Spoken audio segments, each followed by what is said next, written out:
Assalamu alaikum урматтуу телегөрүүчүлөр. Ободо орозо көрсөтүүсү. Урматтуу телегөрүүчүлөр, биз мына бүгүн ыйык Рамазан айынын 2-күнүндө орозо кармап отурабыз.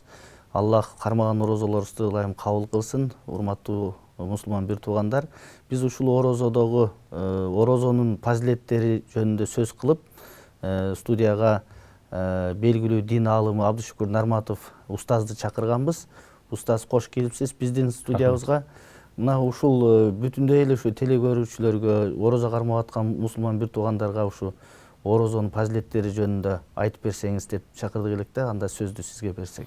Бисмиллахир-рахманир-рахим. Мээримдүү жана ырайымдуу Аллах Тааланын ысымы менен баштап, YouTube телекөрүүчүлөрүнө, ошонун катарында бардык мекендештерге Аллах Тааланын тынчтыгын, рахматын, берекесин каалап саламдашам. Ассаламу алейкум ва рахматуллахи ва баракату.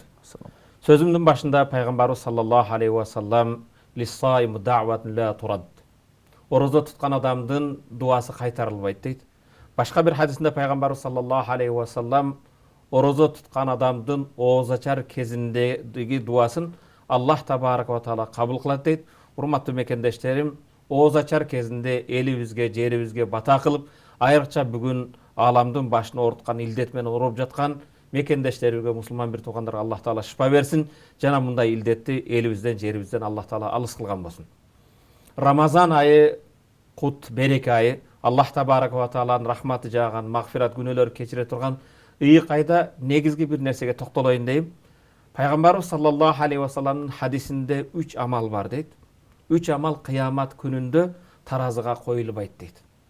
Ал 3 амалдын соопторун периштелер да жазып, так канча экенин айта албайт. Мисалы, пайгамбарыбыз саллаллаху алейхи ва саллам кээ бир хадистеринде же Аллах Таала кереметтүү Кур'ан-ы Кериминде "Мен жаа бил хасанати фалаху ашру амсалиха", ким бир жакшылык кылса, ага 10 эсе сооп жазылат дейт. Ал эми Аллах жолунда кайрымдуулук кылган, сооп иштерди аткарган адамдарды жөнүндө калыс Кудайдын ыраазылыгы үчүн чын жүрөктөн Аллах Тааладан соону үмүт кылып кайрымдуулук кылгандар жөнүндө Аллах Таала Бакара сүрөсүндө "Маsalul ladzina yunfiquna amwalahum fi sabilillahi kamasali habbatin anbatat sab'a sanabil fi kulli sunbulatin mi'atu habba wallahu yudha'ifu limen yasha wallahu wasi'un alim." Sadaqallahul azim. Allah жолунда кайрымдуулук садака кылгандар бир данды жерге эккен сыяктуу, бир данды жерге эккен кезибизде ал бир дан, Кудайдын даны болсун, арпа болсун, башка болсун, 7 баш чыгарат. 7 башта 100дөн 700 дан берет. Ошол сыяктуу Аллах жолунда кайрымдуулук калыс Кудайдын ыраазылыгы үчүн бергенде Аллах Таала 700 эсеге келе берсе, Аллаху юдаифу лиман яша, Аллах каалагандарга андан да эсе кылып көбүрөөк кылып берет дейт. Бул Рамазан айы бир гана орозо менен чектелип калбастан, кайрымдуулук, берешендик, байлар болсо зекет чыгара турган ушундай улуу ай. Мен айтайын деген маселе бул жерде, мисалы кайрымдуулукту 700 эсе андан да көбүрөөк кылып берет, кээ бирин 10 эсе кылып кайтарып берет деп атат. Мисалы намазды окуган кезде пайгамбарыбыз саллаллаху алейхи ва саллам жалгыз окуган намаздан көрө жамаат менен окулган намаз 27 эсе көп дейт. Бирок кээ бир сооп иштер бар экен, анын чегин Аллах Тааладан башка эч ким билбейт. Алардын биринчиси Аллах Таала кереметтүү Кур'ан-ы Кериминде "Иннама юваффас сабируна ажрахум бигайри хисаб", албетте сабырдуулар соон кыяматта чексиз алат дейт. Бүгүнкү күндө мен мекендештерди ошо сабырдуулукка чакыруу, мына өзү 1 айдан бери өтө биз мекендештер сабырдуулукка үйрөнүп, үйдө да көчөгө чыкпастан ар түрдүү сабырдуулуктар менен машыгып жатабыз. Ошондой эле Рамазан айы бул сабырдуулук айы. Аллах табарак ва таала сабырдуулар кыяматта соон чексиз алат дейт. Сабырдуулуктун бекеринен ата бабабыз сабыр түбү сары алтын деп айткан эмес экен. Сабырдуулуктун соогу чексиз. Рамазан айы бул сабырдуулук айы. Экинчи ошондой соогу чексиз болгон, соону Аллах Тааладан башка эч ким билбей турган, кыяматта таразага коюлбай турган сооп иштерден бирөөсү Аллах табарак ва таала кереметтүү Кур'анда "Фамен афа ва аслаха фа ажруху алаллах", "Фамен афа", кимде ким бирөөдү кечирсе, "Ва аслаха", тарынып араздашып жүргөн адам менен анын мамилени оңдосо, "Фа ажруху алаллах", анын ажры, анын сыйлыгы Аллах үчүн дейт. Периштелер жазат деген жок. Аллах Таала өзүм берем дейт. Ошондон урматтуу мусулман бир тууган, Рамазан айы да кечиримдүүлүк айы. Пайгамбарыбыз саллаллаху алейхи ва салламдын ömür joldoşu Ayşe enebиз Пайгамбар алейхиссаламдан сурайт: "Я Расулалла, о Аллахтын элчиси, эгер Кадыр түн дал ушул түн экенин билип калсам, эмне деп дуа кылайын?" десе, Пайгамбарыбыз саллаллаху алейхи вассалам өзүнүн өмүр жолдошу Айшe энебизге ушундай дуа кылган дейт. Аллахумма иннека афувун тухиббул афва фа'фу анни. Аллахым, сен кечиримдүүсүн. Кечиргенди жакшы көрөсүн, мени кечиргин деп дуа кылган дейт. Аллахым, сен кечиримдүүсүн, кечиргенди жакшы көрөсүн, мени кечиргин дейт. Буга токтолууду, бул аят хадиске токтолуудан максат, урматтуу мусулман бир тууган, эгер Аллах Тааланын кечиримине үмүт кыла турган болсок, сен да кечиримдүү болгондагын кээде арзыбаган нерсе үчүн колу кошуна таарынып жүрөт. Кудагыйдан таарынып жүрөт. Кээде агасы инисиден, бөлөсүдөн, башкадан, кесиптештен таарынып, сүйлөшпөстөн жүргөндөр болсо, бул Рамазан айы бири-бирибизди кечире турган, Аллах Тааланын кечиримдүүнө татыктуу боло турган улуу ай. Экинчи баса белгилейм: фамен афа, кимде ким бирөөнү кечирсе, ва аслаха, араны сулх кылып оңдосо, фа ажруху алаллах, анын сообу чексиз болот экен, Аллах Тааладан башка эч ким билбейт экен. Үчүнчү, сообу чексиз боло турган дагы бир токтоло турган нерсе, бул да Рамазанга тиешелүү. Пайгамбарыбыз саллаллаху алейхи вассалам Аллах Тааладан жеткен хадиси кудсиде, хадиси кудси деген мааниси Алладан, сөзү Пайгамбардан. Жөнөкөй хадис сөзү да мааниси да Аллах, Пайгамбардын өзүдөн болот. Мааниси Аллах Тааладан болуп, сөзүнү Пайгамбар өз тили менен Аллах Таала ушундай деп айтты деп жеткизген, бул хадиси кудси болот. Хадиси кудсиде Аллах Таала айтат: "Куллу амали ибн адам лах илля сауму фа иннаху ли ва ана аджзибих." Адам баласынын жасаган бардык амалдары өзү үчүн, орозосу мен үчүн, орозонун сыйлыгын мен берем дейт. Үчүнчү, чексиз соону Аллах Тааладан башка эч ким билбей турган улуу ибадат эмне экен? Бул орозо кармагандык экен. Иншалла кыямат күнүндө калайык калк адам атадан пайгамбарыбызга чейин, кыяматка чейин өткөн инсандар Аллах Тааланын астында эсеп бере турган күн келген кезде ушундай кайрылуу болот экен. Айна аллазина ажрухум алаллах. Соону Аллах Таала өзүм берем дегендер кайда дейт экен. Сооптору Аллах Таалага таандык болгон бенделер кайда десе, биринчи сабырдуулар турат экен. Экинчиси бирөөлөрдү кечирип мамилени оңдогондор турат экен. Үчүнчүсү орозо кармагандар турат экен да. Булар сооп иштери таразыга коюлбастан Аллах Тааланын рахматы менен, Аллах Таала табарак ва тааланын фадилаты менен, Аллах Тааланын кечирими менен булар бейишке эсепсиз кирет дейт. Урматтуу мекендешим, ошондой улуу айда бир гана орозо кармап койбостон, жана мындай бири-бирибизди кечирим. Пайгамбарыбыз саллаллаху алейхи вассалам айтат: "Ар дүйшөмбү күнү жана пейшемби күнү бейиштин бардык эшиктери ачылат" дейт. Ал жөнөкөй айларда. Ал эми Рамазан айы келген кезде бейиштин бардык эшиктери ачылат да, дозоктун эшиктери бекилет дейт. Бирок ошол Пайгамбар саллаллаху алейхи вассалам дүйшөмбү, пейшемби күн бейиштин эшиктери ачылат, жана адам баласынын амалдары көтөрүлгөндө Аллах Таала бардык бенделердин күнөөсүн кечирет, бирок эки адамдын күнөөсүн кечирбейт дейт. Кайсы адамдар десе, буларды токтой тургула дейт. Булардын күнөөсүн кечирбей турабыз, эмне үчүн? Бир-бирин кечирбейинче, араларын, мамилелерин оңдомоюнча дейт экен. Ошондуктан Аллах Тааланын барлыгына бирлигине шерик кошпогон ар бир имандуу адамдын күнөөсү кечирилет экен, бирок имандуулардын катарында өзүнүн мусулман бир тууганы, агасы, иниси, кошуна, башкалардан араздашып, сүйлөшпөй, таарынып жүргөн бенденин күнөөсүн Аллах Таала мен кечирбейм, булар өз ара бири-бирини кечирмейинче дейт экен. Урматтуу мекендештерим, андай боло турган болсо, орозону эмне үчүн кармап жатабыз? Аллах табарак ва тааланын рахматына жетели, Аллахнын кечиримине жетели деп ошол үмүттө орозо кармап ибадат кылып аткан болсо, биз биринчиден өзүбүз бирөөдү кечире билели. Ошондуктан бул Рамазан айы Аллах табарак ва таала баарыбыздын күнөөлөрүбүздү кечирген, ошо бейишке эсепсиз кирүүдү Аллах Таала насип кылсын. Рамазан айындагы берекелер жөнүндө, Рамазандын фазилети жөнүндө сүйлөө өтө узун тема. Бизге бөлүнгөн убактарда айтуу өтө мүмкүн эмес, бирок ошондой болсо да кээ бир нерсеге токтоло турган болсок, улуу Пайгамбарыбыз саллаллаху алейхи вассаламдын тарбиясын алган сахабалар. Ал сахабалар Рамазандын ичинде Кадыр түн бар. Муну белгилештин, урматтуу мусулман бир туугандарым, Рамазан айы эмне үчүн башка айлардын султаны? Айлардын эң улуу мырзасы. Себеп Рамазан айынын ичинде Кадыр түн болгон үчүн. Кадыр түндүн башка түндөрдөн өзгөчөлүгү эмне үчүн? Кадыр түндө кереметти Куран түшкөн үчүн. Kadir tündü İnna zellahu fi leylatil kadr. Allah Teala keremetli Kur'an'da biz Kadir keçesinde düşürdük deydi.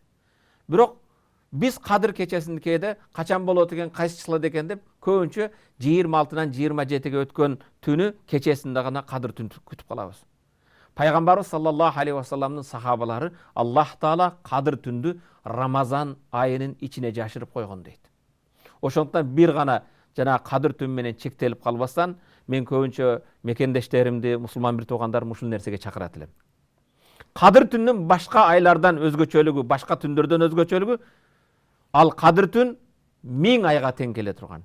83 жыл 4 айга тең келе турган түн бар үчүн Рамазан айы өзгөчө. Ал күнгө дал келип ибадат кылып калсак, 83 жыл 4 ай ибадат кылгандай соопко ээ болобуз. Мен айтайын деген нерсе, келгиле, урматтуу мекендештерим, күнүгө, кечинде, ооз ачкандан кийин, колу кошунабыз бар, же кээде сиз билген кээ бир муктаждар бар. Телефон аркылуу бирдик салып коесузбу, бир жардам өзүңүз тамагыңыздан узатып коесузбу, кайрымдуулуклуу. Эгер ар күнү бир кайрымдуулук садака кыла турган болсок, жок дегенде 10 сом, 100 сом кайрымдуулук кылсак, ошо биз садака кылган кече Kadir түнгө дал келип калса, 1000 ай кайрымдуулук кылган соопко ээ болосуз. Күнүгө келиңиздер, урматтуу мусулман бир тууган, саарылыкка туруп жатабыз. Саарылыкты же болгондон кийин же саарылыктын астынан даарат алып 2 рекет намаз окуй турган болсок, ошо биз окуган түнү Kadir түнгө дал келип кала турган болсо, 1000 жыл 83 жыл 4 ай түнү менен тахажжуд окуган адамдын сообуна жетебиз. Ошондой соопко ээ болобуз. Кээ бирлер, урматтуу мекендештер, мечиттер жабылып калды, хатым Куран болуп, Куранды башынан аягына окуйт элек, имамдардын артында хатым Куранга турат элек. Бул Рамазанда биз хатым окуй албай калдык десең, урматтуу мусулман бир тууган кайгырба. Күнүгө саарылыкка турган кезде мен билем, ар бир мен Раббым Аллах, пайгамбар Мухаммад, диним ислам деген ар бир мусулман Ихлас сүрөсүн билет. Ихлас сурасы ушул. Кул хуваллаху ахад, Аллахус самад, лам ялид ва лам юлад ва лам якул лаху куфуан ахад. Пайгамбарыбыз саллаллаху алейхи вассалам Ихлас сүрөсү Курандын 3/1-ине тең келет дейт. Эгер Ихлас сүрөсүн 3 жолу окуй турган болсоңуз, Куранды толук окуган менен тең. Ошончо соопко ээ болосуз. Саарылга турган кезде 3 жолу Ихлас сүрөсүн окуп, жаратканга жалбарып дуа кыла турган болсок, ошо сиз Ихлас сүрөсүн окуган кечеңиз, түнүңүз Kadir түнү болуп кала турган болсо, 83 жыл 4 ай, 1000 ай кереметтүү Куранды хатым кылган соопко ээ болбойсузбу? Караң, Аллах табарак ва таала кандай эмне үчүн Kadir түнүнүн башка түндөрдөн өзгөчөлүгү, кереметтүү Кураны Карим түшкөн болсо. Куран бул бир гана сөөктөргө, өлүктөргө мазарда окула турган нерсе эмес. Куран бизди эки дүйнө бактылуулук жол көрсөтө турган Аллах табарак ва тааланын сөзү болгондуктан, жана бул жерде бир нерсеге токтолоюн. Урматтуу мусулман бир тууган, кээде өзүбүз отуруп, мен мисалы YouTube'де иштеген сиздин мекенде кесиптештериңиз жетекчинин астында менин Kadir баркым кандай экен деп билгиси келет. Ал кишинин көз карашында кандай экен, жашап жаткан жумушум жакты бекен, жана жумушум уланып кетеби дегендей, кээ бирлер өзүнүн жетекчилерине жагынгысы келет, башкага көрүнгүсү келет. Бирок урматтуу мусулман бир тууган, сен эгер Аллах Тааланын астында Kadir баркыңды билгиң келсе, мен Кудай Тааланын астында Kadir баркым кандай? Ар ким билгиси келет. Аллах табарак ва тааланын астында Kadir баркыңды билгиң келсе, сен бир ой жүгүртүп, өзүң суроо бер, Аллах сени эмне жолдо колдонуп жатат. Эгер Аллах табарак ва таала сен дуа менен алек болсоң, ооз ачар кезинде, түнкү тахажжуд намазында, саарылыкта жаратканга жалбарып дуа кылып жатсаң, билгин Аллах Таала сага бергиси келет экен. Аллах Таала сага өзүн бирдемени бергиси келген үчүн сени дуа кылдырып жатат. Эгер сен Аллах табарак зикир менен алек кылса, зикир деген сөз Аллах Тааланы эстегендик. Субханаллах, альхамдулилlah, бисмилlah. Ар бир ишибизде Кудай Тааланы эстеп, дасарконго Кудайыма шүгүр, бала чакам менен аман отурам, ден соолугум чың, ушул рызкыны берген Кудай деп Аллах Тааланы зикир кылсаң, билгин Аллах Таала сени эстегиси келет экен. Себеп кереметтүү Куранда Аллах Таала айтты: "Фазкуруни азкурукум." О бенделерим, мени эстегиле, мен сени эстеймин дейт. Мени эстегин, мен сени эстеймин дейт. Эгер Аллах Таала сени Куран окуу менен алек кыла турган болсо, өзүңдү кара, сен Куран окусаң, күнүгө Кудайыма шүгүр 1 пара окуйсуңбу, 2 пара окуйсуңбу, Куран окусаң, билгин Аллах сени менен сүйлөшкүсү келет экен. Себеп Куран кимдин сөзү? Аллах Тааланын сөзү. Куранды окуган кезде Аллах табарак ва таала сени менен сүйлөшкүсү келет экен. Эгер намаз окуй турган болсоң, сен Аллах табарак ва таала менен жалбарып Аллах таалага жакын болууду каалайт экенсиң. Эгер Аллах табарак дүйнө менен алек болсоң, Аллах таала сенди бир аз алыстаткысы келет экен. Себеп дүйнө менен машгул болгон кезде Алланы унутуп калабыз, башка болобуз, көр дүйнөгө берилип кеткен кезде. Урматтуу мусулман бирдик баса белгилей турган нерсе. Эгер Рамазан айында дагы сен орозо кармап алып, өзүңө окшогон чийкеттен болгон бенденин кемчилиги менен, айыбы менен алек болсоң, билгин Аллах таала сени кор кылгысы келет экен.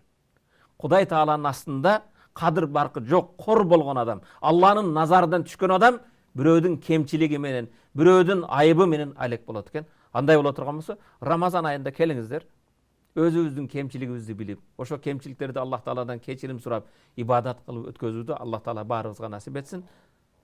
Эми сиздин суроолор башка болсо ошого токтолсок. Рахмат устаз. Мына сиз өзүңүздүн башында айттыңыз да, ушул орозодогу эң кабыл болуучу дуа бул ооз ачып аткандагы дуа кабыл болот, түз кабыл болуп кайтарылбаган деп. Бирок ошол учурда дагы хадисте бар экен да, ошол айтылат экен, эгерде адал тамак менен тамактанса, ошол арам аралашпаса кабыл болот депчи. Ушуну дагы бир түшүндүрүп берсеңиз. Пайгамбарыбыз саллаллаху алейхи ва саллам өзүнүн ыйык хадистеринде бенде жаратканга жалбы, я Раб, эй Раббым, эй жаратуучум, эй кожоюнум деп жалбарат дейт. Бирок анын кийген кийим арамдан болсо, кийимдин да арам болуу. Ал деген сөз бирөөдүн акын урдап, жетим жесирдин акын, бирөөдүн акын жегендик, ошондой арам акчаларга алган кийим, кийген кийим арамдан болсо, жеген ичкен тамак арамдан болсо. Кээде адамдар ойлойт, арак бул арам дегенде арак болушу мүмкүн, чочкон эти болуусу мүмкүн. Тараздан алдап жеп жатасың, бирөөдүн акын жеп жатасың. Туура эмес документтер менен жетим жесирдин акын жеп жатасың. Бейбечарага келген жардамды урдап жеп жатасың. Мамлекетке кээ бирлер айтат, эми бул бенденин акы, бирок мамлекеттен урдаса болот го, андай мындай дегендей. Бирок урматтуу мусулман бир тууганым, жетимдердин акын Аллах табарак ва кереметтүү Куранда мындай дейт: "Инналлазина я'кулуна амвалал ятама зулман, иннама я'кулуна фи бутунихим нара ва саяслауна сa'ира." Жетимдердин акын туура эмес жолдор менен, зулум менен жегендер курсагына дозоктун отун жептир, алардын бара турган жери дозок дейт. Ислам аалымдары жалпы коомго тиешелүү болгон, бюджетке түшкөн, жалпы Кыргызстан элиге таандык болгон малы мүлктү урдап жеген жетимдин акын менен жегендей дейт. Ошо жетимдин акын жеген менен тең дейт. Эмне үчүн? Нурлан мырза, сиз өзүңүздүн үйүңүздөгү мүлкүңүздү коруйсуз, коргойсуз, бирөөгө бербейсиз. Бирок мамлекеттикчи. Ал ошо баягы жетим малын коргой албаган сыяктуу жана жетимдин акыдай болот. Ошондуктан урматтуу мусулман бир тууган, кээде баягы электр энергиядан урдагандык, газдан урдагандык, же болбосо жалпы бюджеттен урдагандык бул жетимдин акын жеген сыяктуу курсактарына дозок отуну жептир дейт. Ошондуктан дуанын пайгамбар саллаллаху алейхи ва саллам Аллах табарак ва жаратканга жалбарып дуа кылуу, дуанын мустажап кабыл болуудун негизги шарттарынан бирөөсү халкум, мо кекиртектен өткөн нерсе таза адал болуш керек. Жеген тамагыбыз адал болбосо, кийген кийимибиз адал болбосо, анда үйдөгү буюмдарыбыз баары уурулук башка менен болгон кезде анда кайдан дуасы кабыл болсун дейт. Ошондуктан дуалардын кабыл болуу шарты ооба орозо туткан адамдын ооз ачар кезиндеги дуасы албетте Аллах табарак ва таала кабыл кылат, бирок адал тамак менен тамактанган болсо, адал жеген болсок. Жанагындай адал жегендигин кайра кайталаймын, бир гана чочконун эти же өлүмтүктүн эти башка арам деп эстен тараздан алдагандар бүгүн кандай? Базарларга барың. Тилекке каршы дүң базарларда көптөгөн бардык таразылар бузулган. Же болсом килоташтардын астына алып пластилин колуп койгондор. Ошондуктан бул нерседен Аллах табарак кереметтүү Кур'ан-ы Керимде 114 сүрө болсо, 2 сүрө вай менен башталат. Вай деген сөз ахвалы вай болсун. Дозоктун вай деген өрөөнүнө түссүн.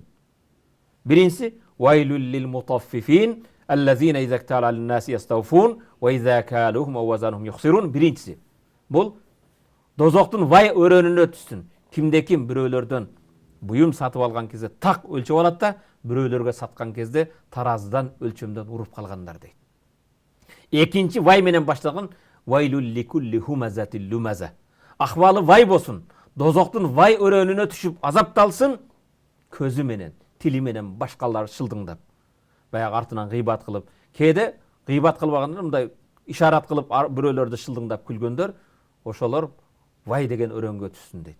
Ошондуктан мен айтайын деген маселе, урматтуу мусулман бир тууган, бу халкун адамдын тамагы өзү таза болуусу шарт. Бирок тилекке каршы көр дүйнөдө инсандар ушундай экен. Мен көп бир ачуу чындыкты айтып жүрөм. Кээ бир адамдардын бул жашоодогу максаты Аллах Тааланын ыраазылыгы же Кудайдын ыраазылыгы кандай жетем эмес. Ушу ашказанды кандай ыраазы кылам. Ашказанга кул болуп калган. Ашказанга ал оңдон келип жатабы, солдон келип жатабы. Бирөөдүн акыбы, жетимдин акыбы, элдин акыбы, же бүгүн кээ бир муктаж болгон инсандардын акыбы ага карабастан жеп жаткандар. Мен буларды ушундай деп жүрөм, урматтуу мусулман бир тууган, эгер сенин жашоодогу башыңды оорутқан кайгың, сенин гамың, сенин тынчыңды алган бир гана ашказаның болсо, сен Аллах Тааланын астында кадыр баркың, ашказандан чыккан нерседен эч бир айырмаң жок. Эми устаз ушул жана орозонун сооптору, берекелери абдан бул болуп көрбөгөндөй адам баласы ошо орозо кармаган адам элестете албагандай чоң болот экен да. Мына ошону бир хадисте айтылат экен, эгерде менин пенделерим ушу орозонун сооптору ушунчалык чоң экенин билгенде бүт бардыгы баягы узун орозонун күнүн 30 күндөн дагы эселеп узартууну каалайт эле депчи. Ушул боюнча сиз кандай ысбаттайсыз буну? Мен жана сөзүмдүн башында сизге айткандай эле, Аллах Табарак ва Таала адам баласынын бардык амалдары, жасаган иштери өзү үчүн, орозосу мен үчүн, орозонун сыйлыгын мен берем дейт. Сахабалар пайгамбар саллаллаху алейхи тарбиясын алган пайгамбардын жору жолдоштору 6 айга чейин орозого жеткизгин деп дуа кылып ыйлачып экен.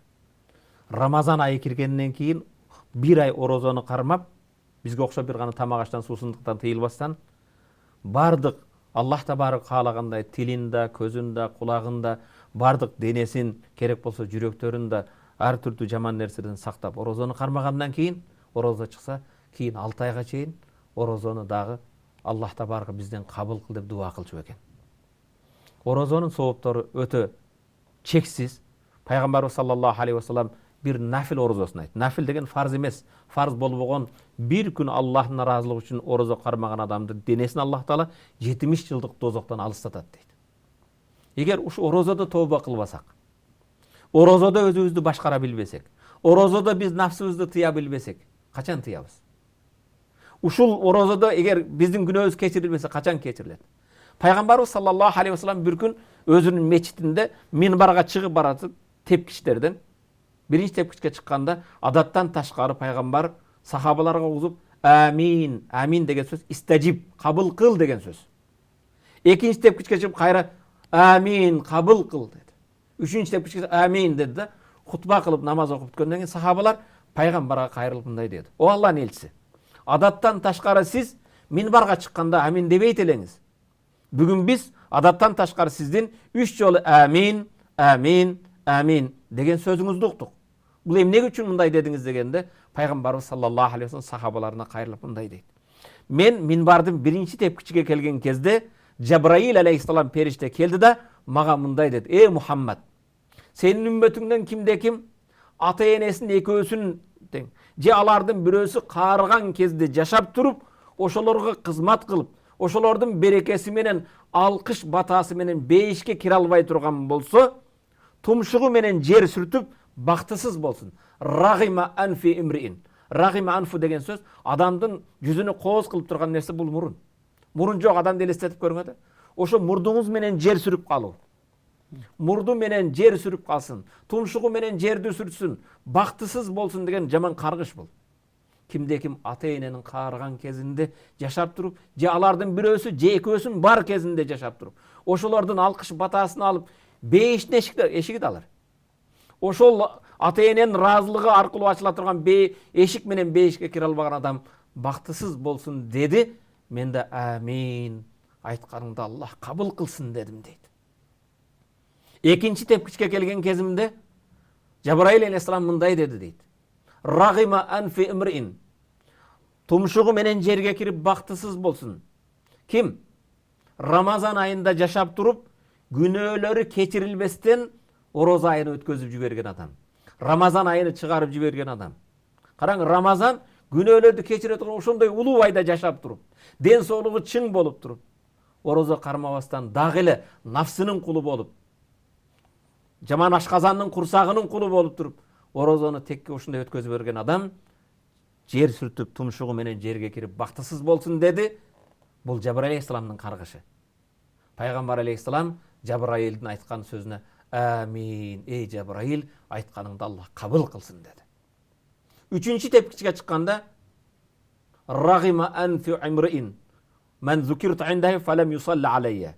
Кимдин алдында менин атым аталса, Мухаммад деген кезде саллаллаху алейхи вассалам мага салават айтпастан, менин атым айткан кезде атымды угуп туруп мага Алланын саламы дуасы болсун деп мага салават айтпаган адам да ошондой тумшугу менен жер сүртүп бактысыз болуп калсын деди. Амин дедим дейт. Бул нерсеге көңүл бурсак, мына Рамазан айы ушундай улуу ай экен. Рамазан күнөөлөрдү кечире турган болсо, пайгамбар саллаллаху алейхи вассалам ал жаннат тахда aqdamul ummahat, бейиш энелердин кадамынын астында десе, атанын ыраазылыгы бейиштин негизги эң главный эшиги дей турган болсо, бир сахаба атасы өткөн кезде ботодой боздой ыйласа, кээ бир достору келип көңүл айтса, сабыр кыл, баарыбыз өтөбүз, баарыбыз Алла үчүн Аллага бир күн кайтабыз десе, аны билем дейт. Мен иман келтирем, баарыбыз өлөбүз, акыретке ишенебиз. Бирок мен ыйлаганым бейишик ачылып турган эшигим жабылып калды дейт. Мен ошонун ботонун боздой ыйлап атам. Ошол эшик жабылып калды дейт. Мен айтайын дегеним, мына Рамазан айы келген кезде бейиштин эшиктери ачыла турган болсо, урматтуу мени угуп турган мекендештерим, сенин үйүңдө атаң барбы, апаң барбы, сенин бейишиңдин эшиги ачылып турат. Ошолорду ыраазы кылгын. Кээде орозо кармап, мен орозо кармадым деп, баягы орозонун соогуна жетүүдөн мурда да көп иштер бар. Эгер атаңды урматтабасаң, энеңди сыйлабасаң, алардын бир муктаждыгын чечпесең, дайым эле ата эненин эмес, аялыңдын ыраазылыгына көңүл буруп, ата энеге көңүл бурбай койгон болсоң, же болбосо аларга бир телефон чалбай койгон болсоң, акыбалын сурабай койгон болсоң, албетте бул орозодон бир сабак ала алган жокпуз. Рамазан айы өткөн сабагыбызда мен сизге токтолуп теле көрүүчүлөргө, көрөрмандарыбызга Бакара сүрөсүнүн 182 аятында токтолгон дем. Аяттын акыры лааллакум таттакун. Орозо парз болду эмне үчүн? Силер таквадар болууңар үчүн деген. Таквадар эми караң. Бүгүн 15 саат, 16 саат орозо кармасак, Аллах Таала адал кылган тамак аштан, суусундуктан өзүбүздү тыйсак, бирок Аллах Таала арам кылган гыйбаттан, ушактан, акараттан, жаман сөздөн өзүбүздү тыйбасак, Алла 14 саат, 15 саат, 17 саатка чейин орозо кармап, бирок көзүбүз менен Аллах Таала тыйып сылган арам нерселерди карасак, болбогон сайттарга кирип кетсек, бирөөлөрдүн уят жерине карай турган болсок, же болбосо өзүбүз нафсыбызды тыйып, адал болгон нерсени тыйылган менен кулагыбыз дайым ушак айың угуу менен, арам нерселерди угуу менен алып болсо, таква деген сабакты ала алдыкпы орозодон. Пайгамбар саллаллаху алейхи вассалам ошондуктан хадисинде рубба саимин лейса мин сиям илля ал-жуу' вал аташ. Кээ бир орозо кармаган адамдар орозосунан чаңкагандык, ач калгандыктан башка эч пайда таппайт дейт. Жанагы сиздин сурооңузга болгондой, жанагы арам тамак менен жеп, анда кандай орозобуз? Таква алдыкпы? 17 саат, 18 саат адал болгон тамак аштан, суусундуктан тыйып, Аллаху акбар шам намазын азан айтылган кезде насвай менен ооз ачып жатсаңыз, же чылым чегип тамеки тартып жатсаңыз, сиз таква деген нерсеге ошо сабакты ала алдыңызбы? Азан айтылган кезде тилекке каршы пиво менен жана башка ошо эже сиңдилер менен дасторконуңузда турса, анда таква деген сөз кайдан да? Орозоңуздан бир пайда ала алдыңызбы?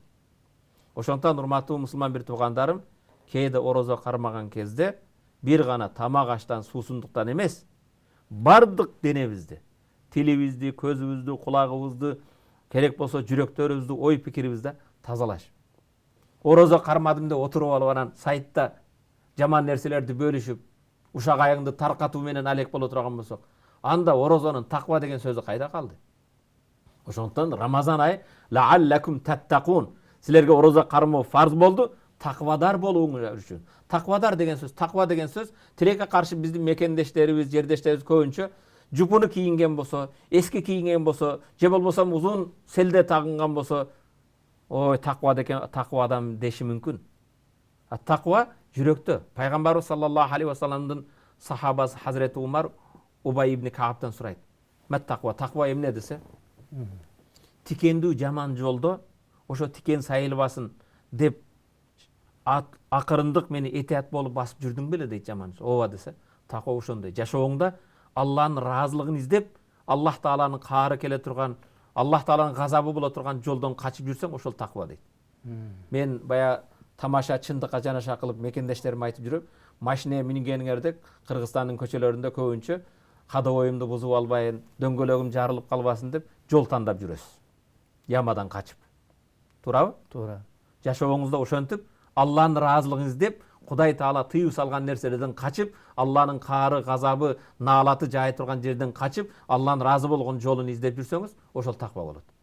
Ал takva деген жөнөкөй эле бул кийимде, башкада эмес. Пайгамбарыбыз саллаллаху алейхи ва саллям at-taqwa ha-huna дейт. Ал эми Хазіреті Али пайгамбарыбыз саллаллаху алейхи ва саллям күйөө аласат, at-taqwa hiya khawf min al-jalil. Алладан коркуу дейт. Камерадан эмес. Штрафтан эмес. Кимден коркуу экен? Алладан коркуу. Wal amalu bit-tanzil, Аллах түшүргөн Куранга, Алланын шариятына амал кылуу. War rida bil qalil, Алланын бергенине разы болуу. Wal istidadu li yawmir rahil, көчө турган күнгө даярдануу. Көчө турган күнгө дегени Бишкектен Баткенге эмес, же Баткенден Жалал Абадка көчүү эмес. Бул жалган жашоодон акыретке көчүүгө даярдануу. Даярбызбы ошого? Ошо takva деген нерсе ушундай. Рамазандын негизги максаты, эми караң урматтуу мусулман бирок, уюлдук телефонубуз бар. Күнүгө бир жолу зарядка коебуз, зарядка алып иштетүү үчүн. Рамазан айында бизге келип, бир ай бизди иман, рухани бир бизге зарядка бере турган нерсе. Эми элестетиң да. Бана бүгүн мекендештерибиз, Аллах Таала адал кылган суусундук, тамага, шашлыгы болсун, беш бармагы болсун, башкасы болсун, чучугу болсун, тыйылып жатабызбы? Биз нафсыбызды башкара билет экенбизби? Эмне үчүн ошо адал нерселерден тыя турган болсок, эмне үчүн арам нерселерден тыя албайбыз? Бир ай бизди көнүктүрдү. Бир ай көнүккөндөн кийин, бир айдан кийин эртең орозо айт күнү биздин баарыбызга бейишке жолдомо берилди деген сөз эмес да. Эртеси кайра бая кейпиңе түшүп калсаң, дагы эле баягындай ичкиликтин, тамекинин, башканын кулу болуп калсаң, ондо бир ай сен лааллакум таттакун, Алладан коркууңар, таквадар болууңар үчүн деген аятта эч бир пайдасы болуп калды анда. Ошондуктан бир ай бизди көнүктүрөт экен да Рамазан айы. Мана Кудайыма шүгүр караң, биз нафсыбыздын кулу эмес экенбиз. Жараткан Аллах Тааланын кулу экенбиз. Жөнөкөй бир мисалдар караң, көчөлөрүбүзгө коопсуз шаар деп камералар коюлган кезде эрежелер кандай болуп калды? Бул бир бенденин койгон эмес. Буну өчүрүп салса болот. Же кээ-бирлер менен сүйлөшүп аякта штрафын бербей койсо болот. Бирок негизги алам я'лам би анналлаха яра, Алланын көрүп турган алар билбейби экен дейт. Бенденин койгон камерасынан корко турган болсок. Бирок Аллах да кээде биз ушундай ракибун атид, Аллах Тааланын периштелери жазып турат десе, бүгүнгөчө бенделер ким барып көрүптүр, андай мындай дейт эле. Жөнөкөй бир уюлдук телефонуңуздун флешкасы 160, 150, 180 гигабайт. Бир өмүр сиздин сүйлөгөн сөзүңүздү жазса болот, Бул бенденин эмеси. Бирок Аллах табарак ва таала сиздин жасаган ишиңизди жазып кыяматта мындай көрсөтүүгө кудурети жок дейсизби? Аллах табарак ва таала кыяматта ошол бардык нерсе. Бүгүн биз камерадан же эртең интернетке чыгып кетпейин, башкадан эмес. Жараткан Аллах табарак ва тааладан коркуп. Мана Рамазан айы келип, ар-ракиб, Аллах дайым бизди көзөмөлдөп турат. Болбосо мана сиздин өмүр жолдошуңуз, же үйүздө кыздарыбыз ашканада азыр ооз ачар даярдап жатат. Ал жерде камера коюп койдук. Аллах табарак ва тааладан коркуп, Аллах Таала фарз кылган орозону кармап, ошол жасап жаткан таттуу тамагыдан же башкасынан ооз тийбестен аракет кылып жатат. Биз Кудайдын кулубуз, биз нафсыбыздын кулу эмеспиз. Рамазандан ошол нерселерди алышыбыз керек. Келе жатып анан камера бар жерде карама каршы жолго салбастан, камера жок жерде каалаганда эмес. Биз биринчиден Аллах табарак ва тааладан корколу. Кудай табарак ва тааланын буйругун аткара турган болсок, Аллах Таала тыюу салган нерселерден тыйыла турган болсок, таква деген нерсе ошондо турат. Анан ушул орозо Рамазан айында шайтандардын баары чынжырланат, күнөөкөрлөр азаят, күнөө иштери азаят дейт.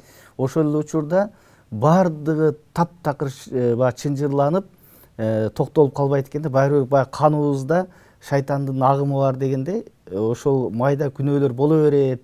Кандай десе, ошол жанагы сиз өзүңүз айткан ошо гыйбат, ушак, андан сырткары ушул жанагы азыркы күндө аябай чоң маселе болуп аткан баягы үстөккө акча берүү дагы ушул дагы чоң күнөө экен да. Ушул орозо айында ушул окшогон нерселер да токтош керек экен да. Бул сиз айткан үстөккө акча берүү деген нерсе, сүткорлук деген нерсе, бул деген нерсе бир гана Рамазанда эмес, негизи эле шариятта бирөөгө карыз берип, бирөөдүн кажетін чыгаруу өтө жогорку сооптурдан. Эң чоң сооп. Muhtaç bolup kaldınız. Sizin muhtaçlığınızı çıkarıyor. Peygamberimiz sallallahu aleyhi ve sellem özünün hadisinde afdalun nas, ahabbun nas ilallah, anfa'hum linnas. Allah'a en süyüktü, Allah için en afzel adam, Allah'a en süyüktü insan, başkalarına faydalı adam deydi. İnsanlara fayda verici. Birөө muhtaç bolup geldi. Oşo muhtaçlığın çıkarıyor. Bir İslam alımı aytat, men uşul nersenin akını төлей albayım deydi. Kaysı nersenin dese, bir bendege bir muhtaçlık, kıyınçılık düştü de oylanıp meni taptı.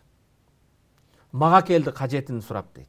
Kajetini surap kelgen кезде Allah Taala oşol adamdın maga jönötkön, meni tatıktуу dep kelgen adamdın akın kanday kaytarar eken meni deydi. Peygamberimiz sallallahu aleyhi ve sellem'din özünün bir hadisinde mana Ramazan ayında itikaf degen masele var. İtikaf degen söz Peygamber sallallahu aleyhi ve sellem sünneti Ramazan ayının akırkı 10 күндөрү көбүнчө, бирок Ramazan ayının içinde kança bolsa meşitке kelip çıkpastан 24 saat ibadat менен алек болосуз. Кулчулук менен алек болосуз. Тамак ашыңызды жегенге чыгасыз, бирок даратка чыгасыз, андан ташкары дүнүйө ишиге чыкпастан ибадат, бул этикаф дейт. Ramazan ayындагы сүннөт. Пайгамбарыбыз саллаллаху алейхи ва саллям бир мусулмандын кажетін аткаруучу муктаждыгы басып жүрүү, шунун жардам берип коюн, маселесин чечип коюн деп аракет кылып жүрүү менин мечитимде bir ay itикафка отургандан абзелирээк дейт. Пайгамбар менин мечитимде дейт. Биздин 7-апрель мечитинде же Борбордук мечитте эмес.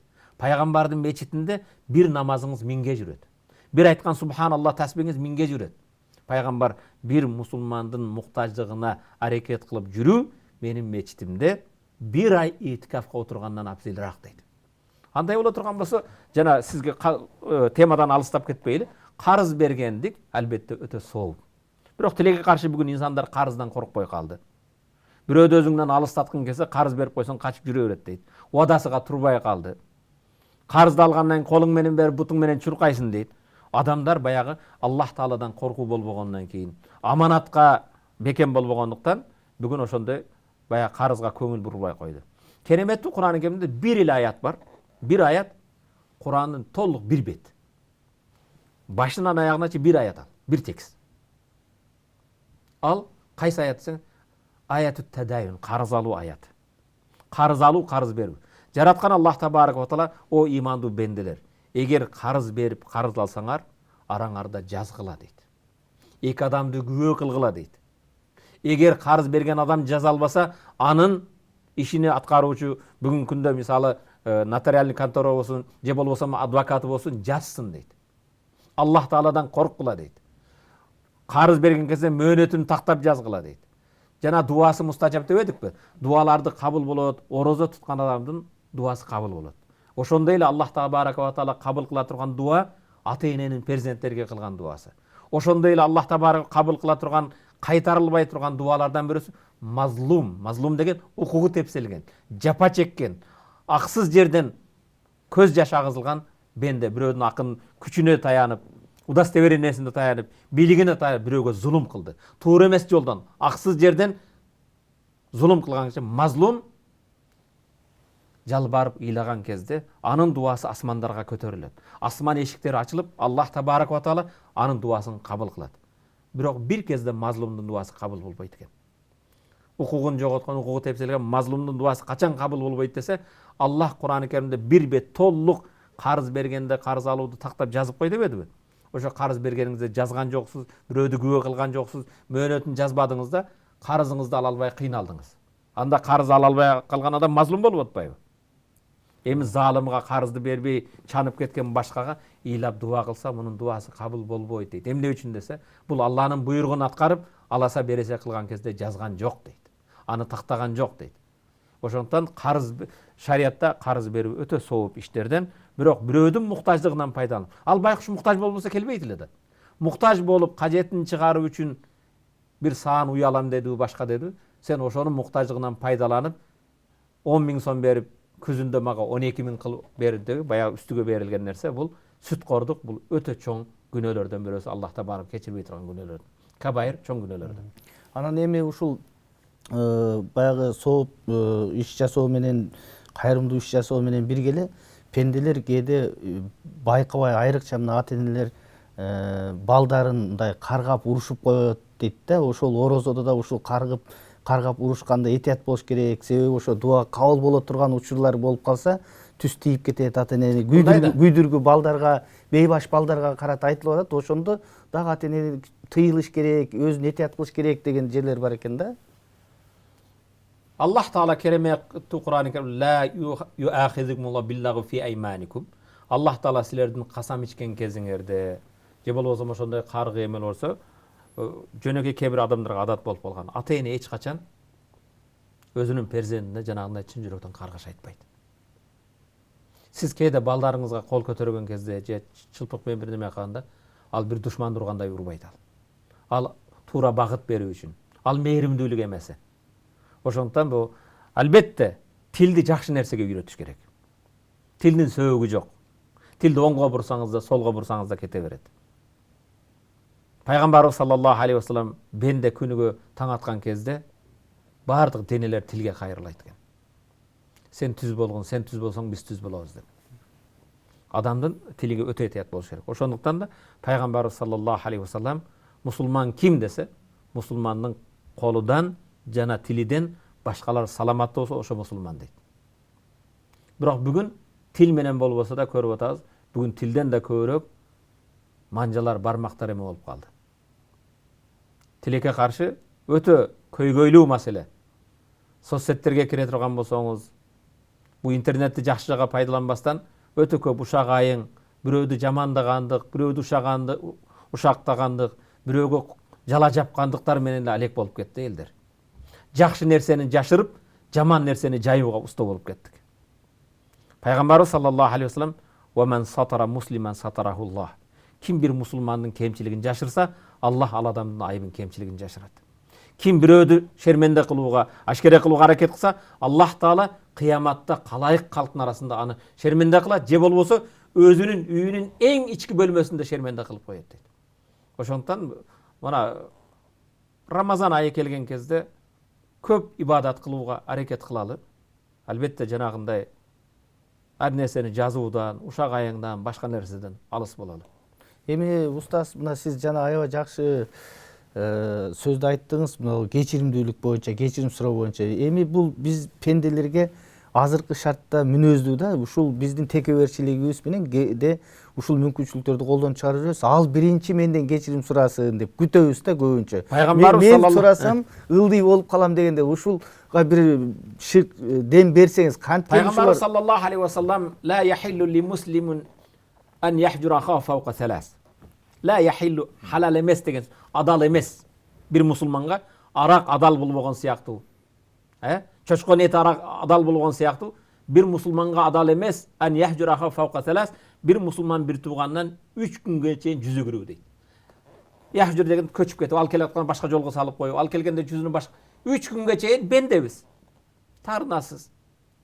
Бирок хайрухум, алардын жакшы мен бада биссалам, кимиси ассаламу алейкум деп саламды биринчи айткан адам. Жанагындай эле сөздүн башында айтпадыкпы? Сен кыяматта Аллах табарак ва тааланын астында чексиз соопко ээ боло турган болсо, бул дүйнөдө арзыбаган бир эме үчүн текебирлик, бой көтөрүп, ал эмне үчүн эме кылса мен салам беришим керек. Бирок Аллах тааланын ыраазылыгы үчүн да.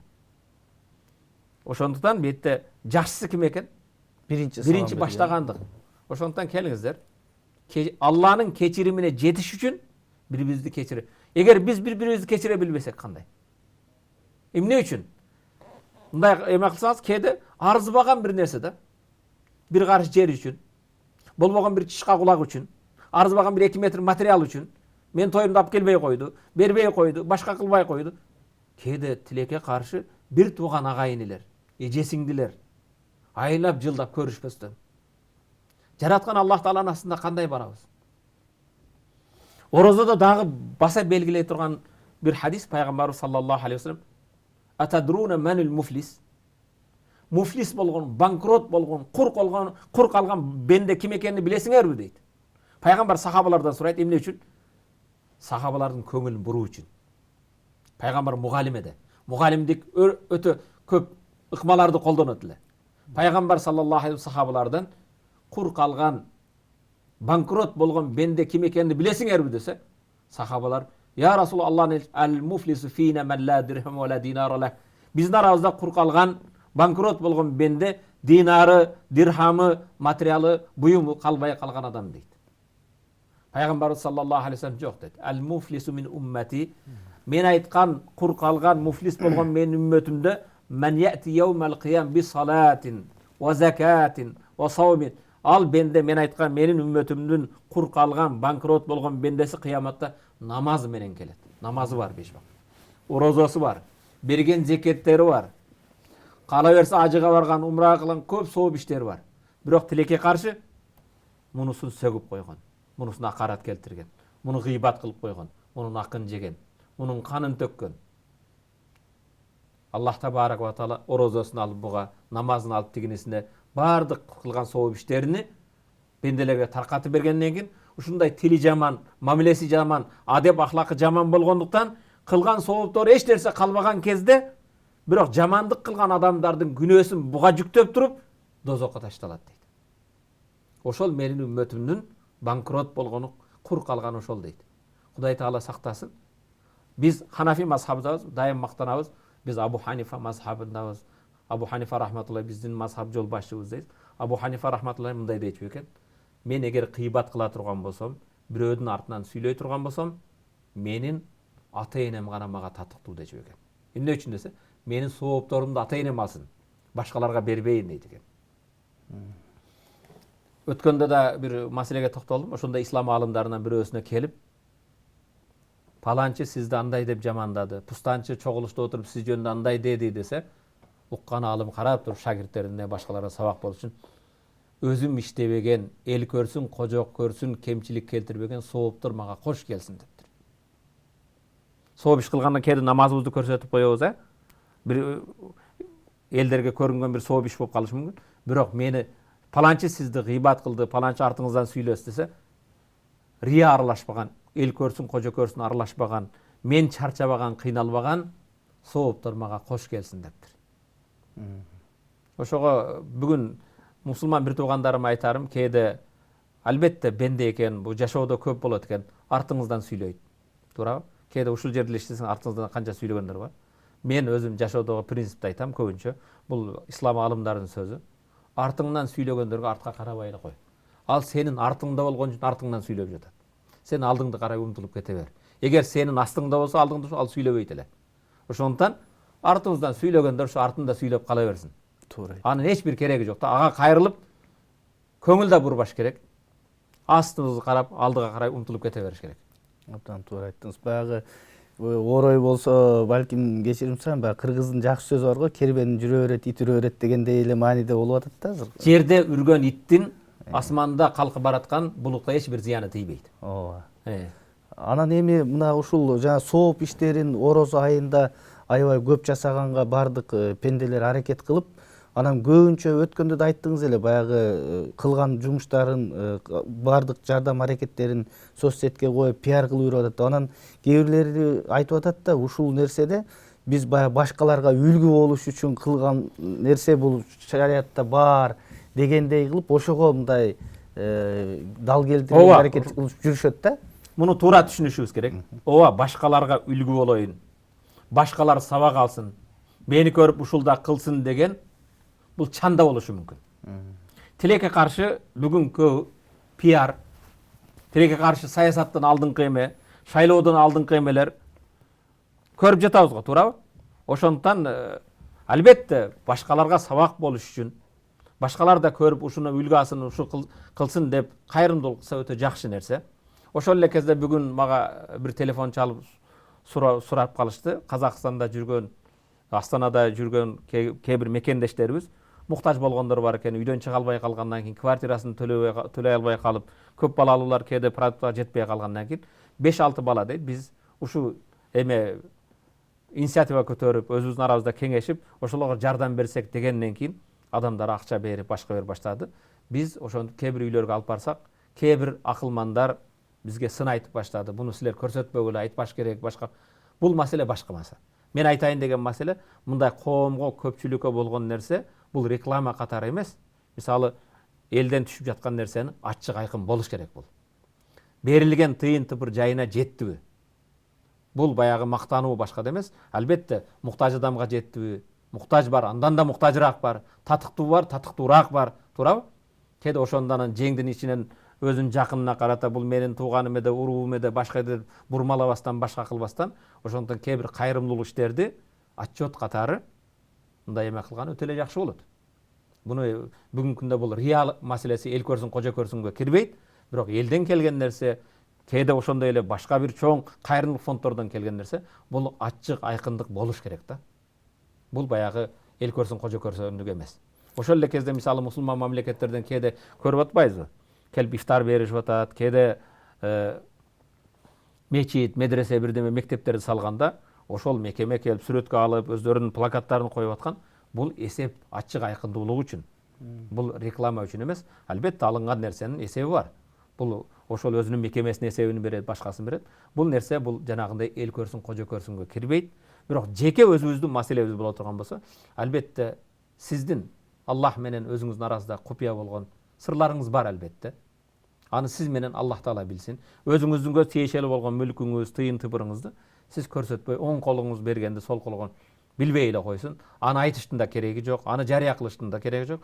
Бирок тилекке каршы кээ бир инсандар өзү жеке өзүнүн ошондой эмесинде жанагындай селфи кылып, башка кылып, кээде ошо кайрымдуулук кылган инсандын да баягы эмесин кадыр баркындай түшүргөндүккө баргандык бул жакшы эмес бул. Рахмат. Ушуну мындай баса белгилеп, айырмалап айтып берип койгонуңуз жакшы болду. Себеби суроолор бар эле да бул боюнча көпчүлүктөн. Анан эми устаз, биз адаттагыдай эле сизге мына убактыбыз бүтүп атканда соңку сөз сиздин бүгүнкү орозодо калуу тилектериңиз менен жыйынтыктасак. Урматтуу мусулман бир туугандарым, азыр мен бир шагирттерим телефонуга бир нерсе коюп коюптур. Атам айтты, болгону 28 эле күн калды депти. Орозонун мана саналуу күндөр, айямын мa'дудат, саналуу күндөр болсо, кече эле күтүп аттык эле. Мана бүгүн экинчи күнү кетип атат. Жана тамаша чындыкка жараша болгондой 28 күнү калыптыр. Урматтуу мусулман бир тууган, келиңиздер.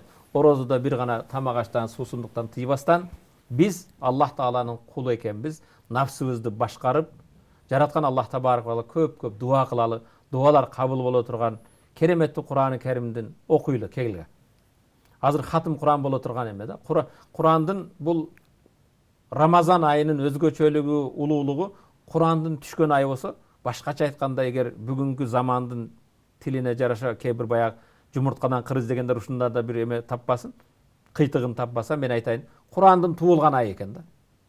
Бүгүн кээде өзүңүздүн өмүр жолдошуңуз, же бирөөңүз жетекчиңиз, шефиңиздин туулган күнү болсо, эмне кылып ыраазы кылсам, кандай кылат, эмне белек бир. Кур'андын түшкөн айы болсо, кел Кур'ан менен болгон мамилеңди оңдол. Кур'ан окуп чыгалы. Бүгүн кээ бирлер айтышы мүмкүн, мен окуй албайм деп. Бүгүн өзү жок. Уюлдук телефон ар бириңизде бар.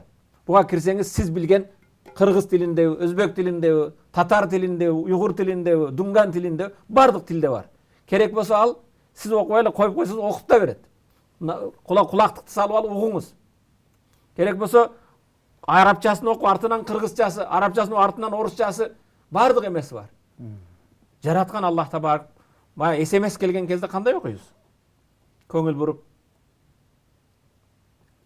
Кур'ан-ы Керим Аллах Табарак ва Тааланын бизге жөнөткөн китеби. Кудай Таала, Аллах Таала мага эмнени буйрат экен, Аллах Таала мага эмнени тыюп салат экен деп кегиле. Ушу Рамазан айында бир Кур'ан менен өткөзөлү.